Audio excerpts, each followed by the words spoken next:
Hello everyone, welcome to this video where we're all about creating realistic lighting within the universal render pipeline using Unity 2021.3.3 F1. It is the official stable release at the time of this video. In the future, we may be back doing this tutorial again because between releases, Unity likes to shift things around, move things about, and things get different really fast. So let's go ahead and jump in and talk about creating what we need to do to make this scene look the way we want it to, rather than how Unity just provides it to us. So to begin, I want you to create a new project using the template for 3D Sample Scene URP.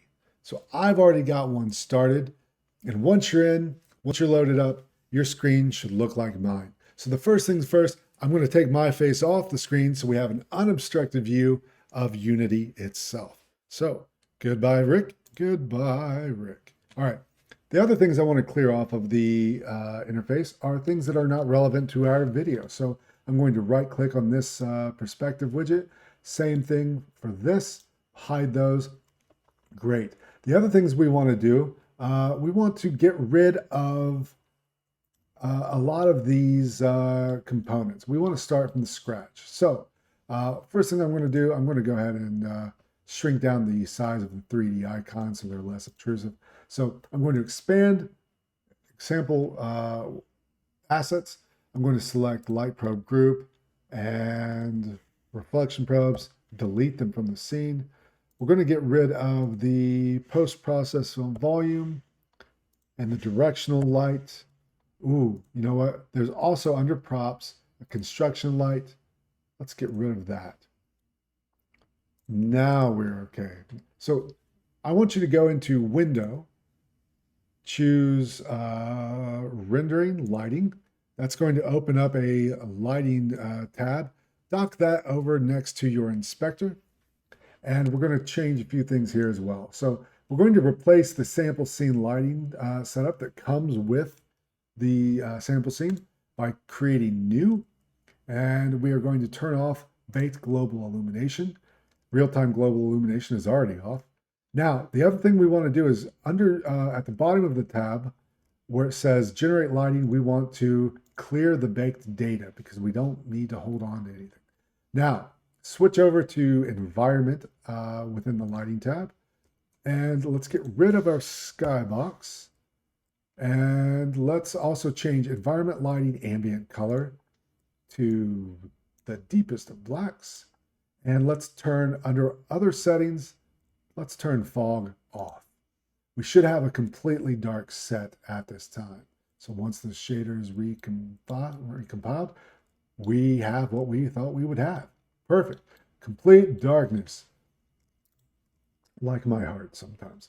Okay, so first thing we're going to do is add a light. So right click in the hierarchy, scroll down to light, add a directional light, and I'm going to angle it as soon as we see its effects. So I like to position the light so it's doing two things at once. So sure, I could just have it raking across the set, but I also like creating shadows across the set, but I also like to have it illuminate the back wall just a little bit. All right, so with shadows, there are two things we want to be aware of, and we need to get into the full controls for shadows. And we can do so by going into Edit, Project Settings, click on Universal RP High Quality, which is the scriptable render pipeline settings. Whenever you click on that icon, or I'm sorry, that asset, it will be revealed and highlighted within the project window. I'm going to go ahead and change this to list view. It's just my personal preference. You can absolutely leave it how you like. So in Inspector, for the high quality setting of the universal render pipeline, we can turn shadows completely off. We can enable them. We have resolution choice between 256 and 4096. The lower, the worse quality. It's very muddied, very imprecise. And of course, you're probably very tempted to go all the way up to 4096. And you know what? There's really nothing stopping you. But I should warn you that as quality settings go up, performance goes down. So it's really about mixing and balancing the both together. So 2048 is pretty good. I've got really good looking shadows, and the performance is not going to be as bad as 4096. Right? So the other thing we can do is max distance for shadows. What is max distance? Right now it's set at 50. Well, let me explain this. If I set this to something really low, like 2, you can see all of our shadows disappear because shadows can only appear by objects which are within 2 meters of the camera. So here's a radius of 2 meters out in front of the camera. If I increase this to 3, it'll be a little further. Still not the whole set. And as I back away, anything that's not within 3 meters doesn't cause a shadow. Now, that means you're probably very tempted to say, well, I'll just make it something crazy like 1,000. But look what happens. The shadows get muddy. They get really imprecise, almost like they did when we lowered the resolution. So there's a balancing act happening here. So to demonstrate this, I'm going to duplicate my set by selecting the example assets and duplicating. I'm then going to push it back into the world. Let's see, let's go 1, 2, 3, place about right there. So I remember we were working with the high quality, and we have max distance 50. I'm going to set it to 100. You can see that 100 gives us shadows on the back set. But we know that the higher the greater the distance the shadows cover, the lower the quality. So we play a guessing game. We try to find a balancing act that satisfies both. Let's bring this down to 75. Ooh, that's not bad.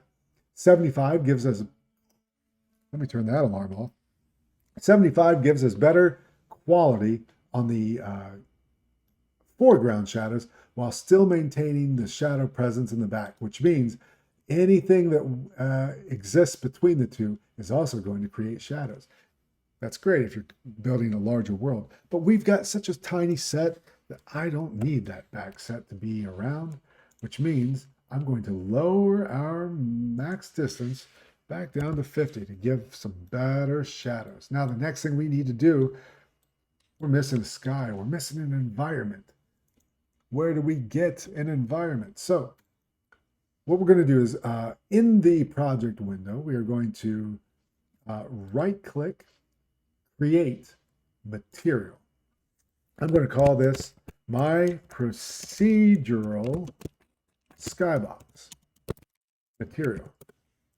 So with it selected and in the inspector, I'm going to change the shader from Universal Render Pipeline Lit to Skybox Procedural.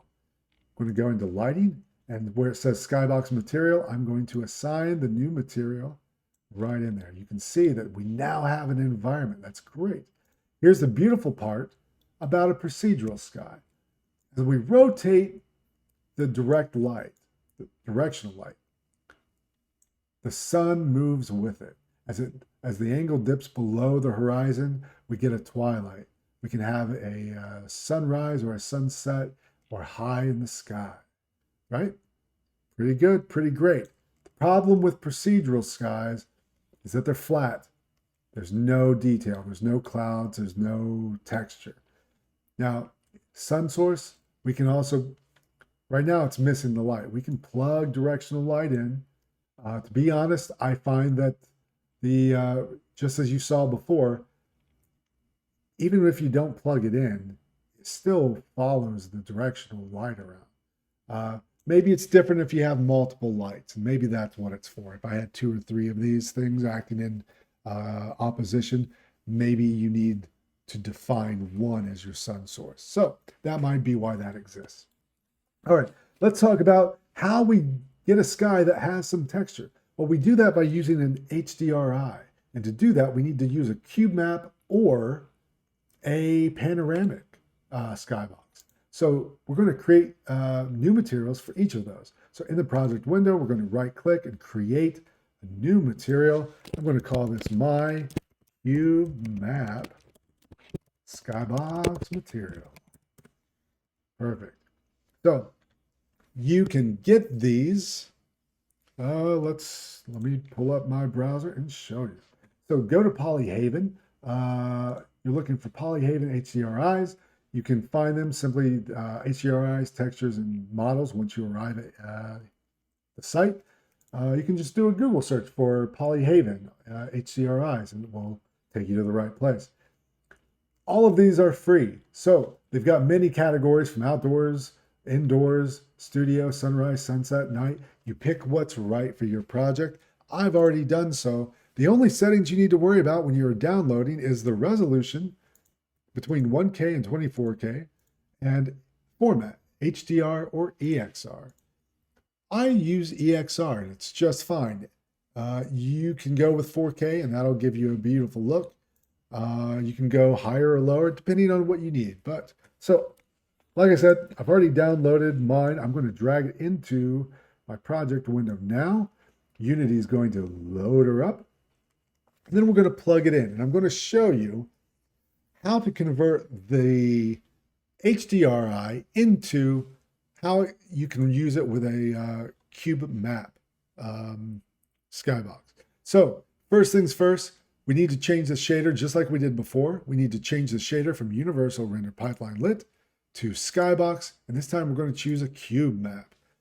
Now, here's our HDRI, but we can't simply drag it in to the cube map because it's not a cube map, but we can make it a cube map by selecting it and coming into the inspector and changing texture shape from 2D to cube.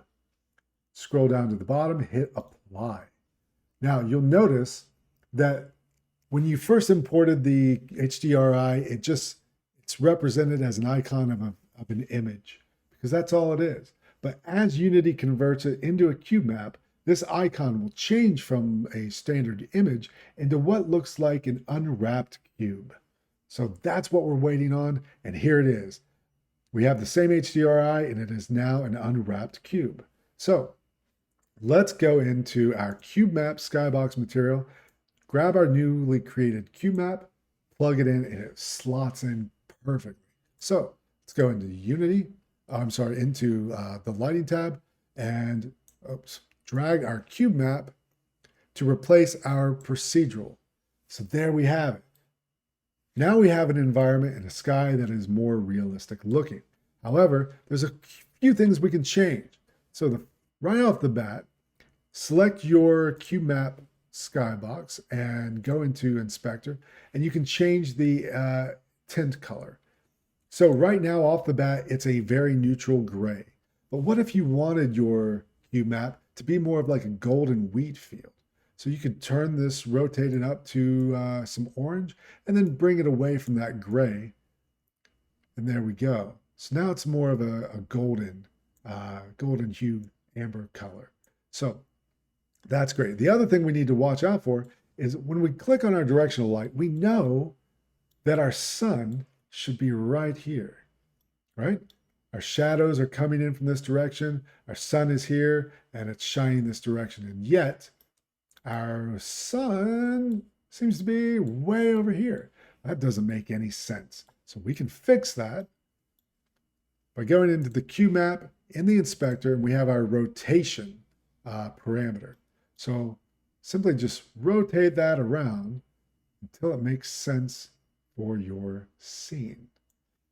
Now, the last thing that you can, the last type of sky we can create is we're going to create just like we did before from the project window.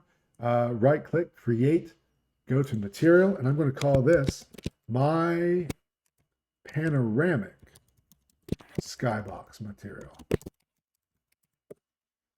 I'm going to drag in the same HDRI. Ooh, I did not mean to drop it in that folder, but we will fix that momentarily. Go in there. Where you at? There you are. Move this back into assets.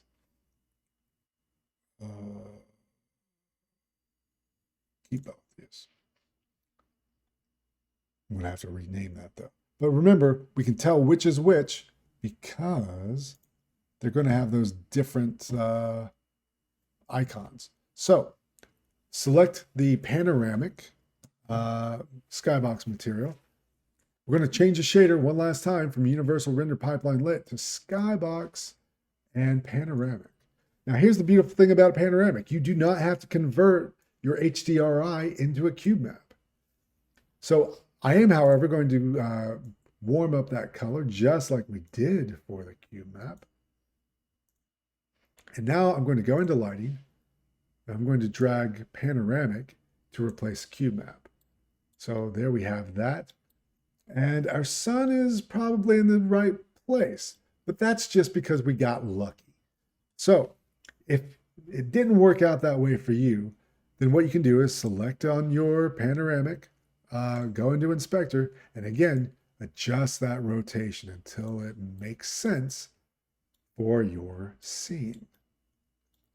So now look at this. With the panoramic, we can see stitching. That could be a problem. So if you go into lighting and you use cube map, you don't have stitching anywhere. That's really, I think, the benefit of a cube map over a panoramic. All right. So we've already rotated everything and we've gotten the colors to match. The next thing we need to do to truly see the benefit of everything we're about to do afterwards is we need to create a post-process volume. We do so by, in the hierarchy, right-click, scroll down to Volume, and choose Global Volume. I'm going to rename this to Post-Processing Volume. So in the inspector, volumes are created without a volume profile, but every volume needs a volume profile. So we're going to create a new one by clicking on New. We now have the ability to add overrides.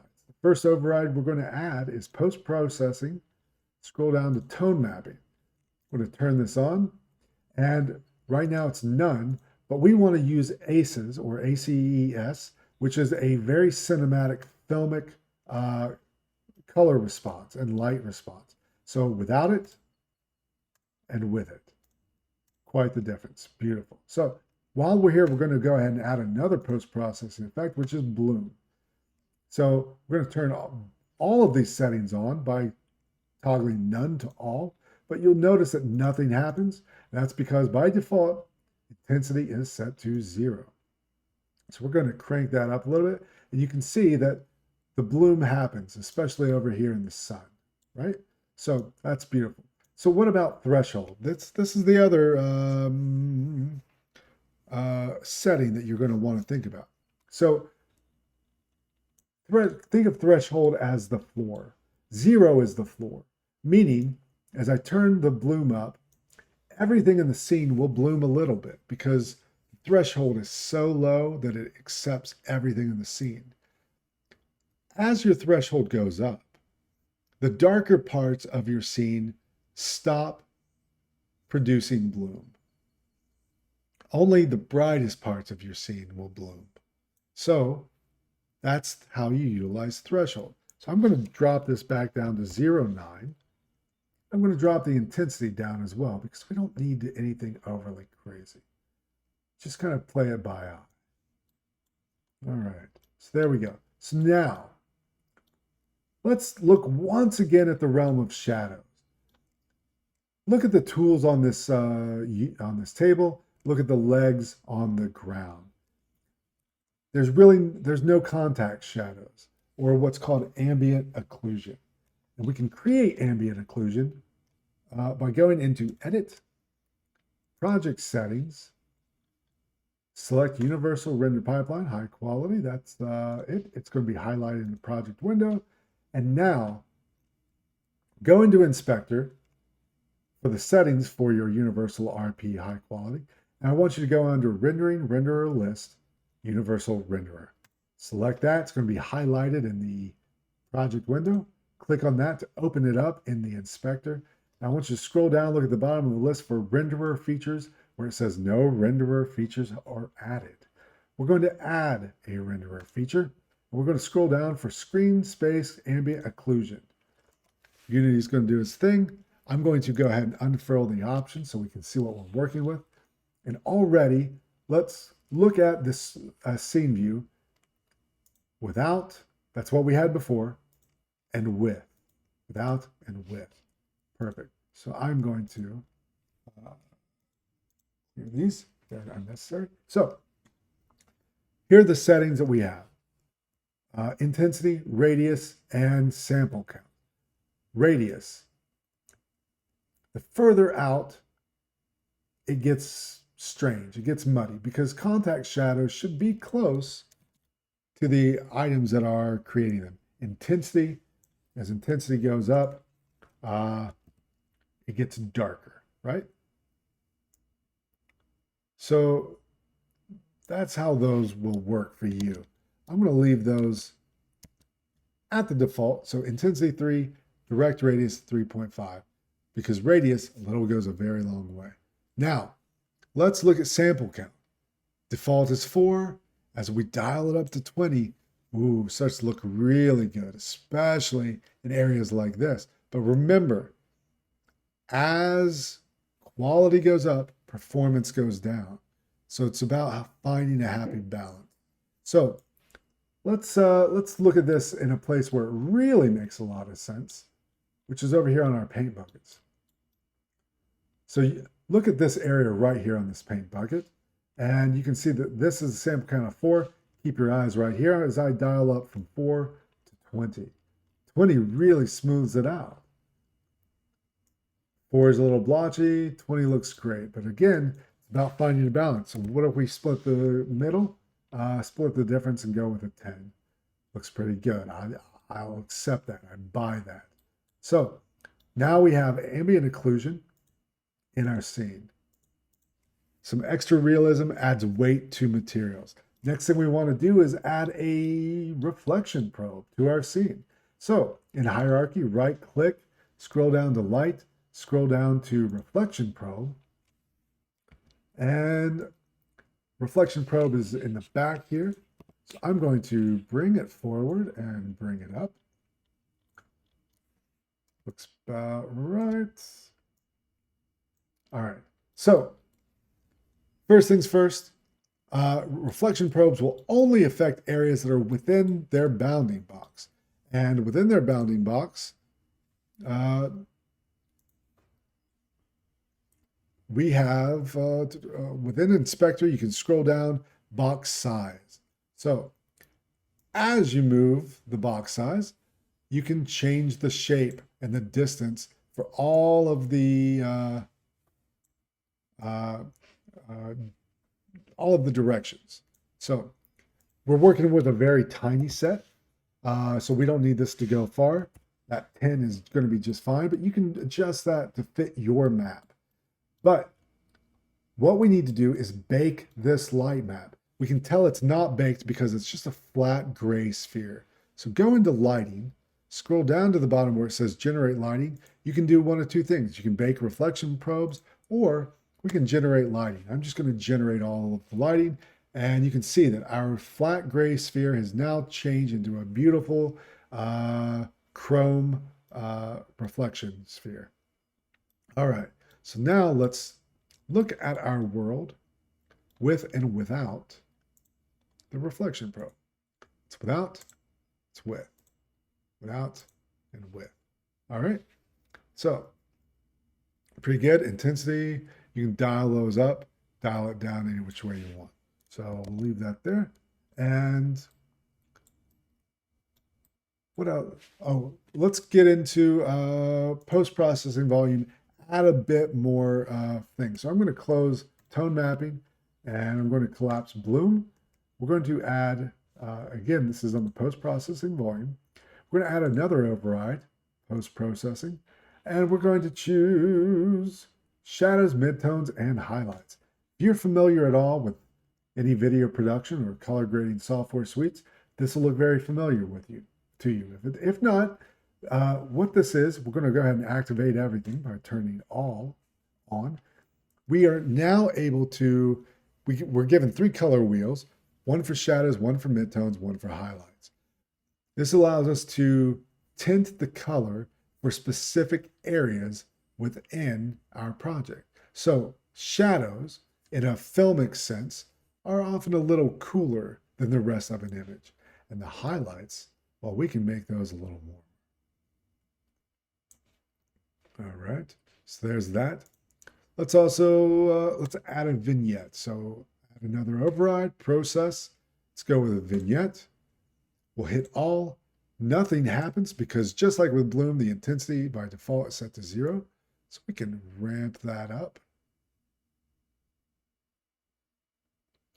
I'm going to go too far with it because I want to adjust the center just a little bit. And I also want the smoothness to come up. So now we'll back that up and adjust accordingly.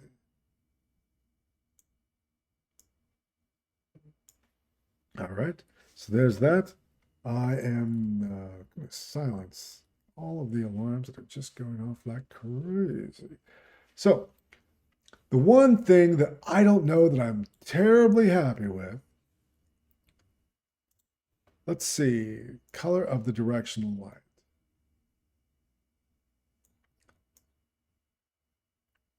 I'm going to bring this down a little bit, but I actually think that it is the color of the cube map. I think that this is driving me, yep, it was. Driving me just a little nuts. A little too strange in tone. I know I'm getting picky. I'm being picky, but it's my scene and it matters to me. All right, so here we have a pretty good looking scene. We've done a lot. We've added a post-processing volume, reflection probe, ambient occlusion, and we've got a baked lighting map. We've got a lot of things going on. You can, of course, come into your, one last thing. In the lighting, under environment, other settings, you can turn on fog. I recommend turning on fog. It's going to process it there for a moment. For the color of your fog, choose a color in your scene. Now, play with density. You know what? That color is not what I want it to be. There we go. All right. So, as the fog intensity comes up, it's very dense. Means it covers more, right? So just like in real life, imagine you're outside and on an early morning walking through a foggy meadow, and everything that's far away is obscured by fog, and objects that are only very close to you become visible. Well, same is true here in Unity. So that's really beautiful for creating visual fidelity because fog in the background creates contrast separation between background and foreground. As we back away, everything's just shrouded in fog. As we come up closer, we see that separation. So you dial that in to fit your tastes, your desire. So that's pretty good right there for me. So here we have a very realistic scene, realistic lighting, created in the universal render pipeline. You can, of course, make further changes. You can come into scene, turn on real-time global illumination, baked global illumination. But the thing is, I have yet to see genuine improvement over what we see here and now. For instance, Enlighten is the kind of way to go if you're going to utilize progressive light mapping. So keep your eye on this scene. And I'm just going to hit generate. Unity is going to generate its thing. Let's see what it creates for us. When it's done, do we see much of a difference? Do we see a big difference, little difference? What do we see? Yeah, okay. I see it. I see a difference here. That's worth doing. That is an improvement. I accept it. So what we did to get that was we simply turned on real-time global illumination. We turned on baked global illumination as well, and we switched the light mapper to enlighten. Look at the visual fidelity there. Stunning. Extremely beautiful. All right. So here we have a really high-end looking real-time light generated by these techniques within the universal render pipeline. So you can get the benefits of really high-end visual fidelity using the universal render pipeline in place of the high definition render pipeline. HDRP is tremendous. It packs a lot of power, packs a lot of punch, but it also requires high-end hardware to run. If you can get a majority of that capability within the universal render pipeline, which is far more performant and can run on a significantly wider array of platforms and devices, why not harness that benefit? Get just about the same visual quality and do so at less the compute power. It's a pretty good trade-off. So that's it. That's it for this video. Thank you for watching. Like and subscribe, but only if it's beneficial to you. Don't do it because I say so. Don't do it because an algorithm demands it of us.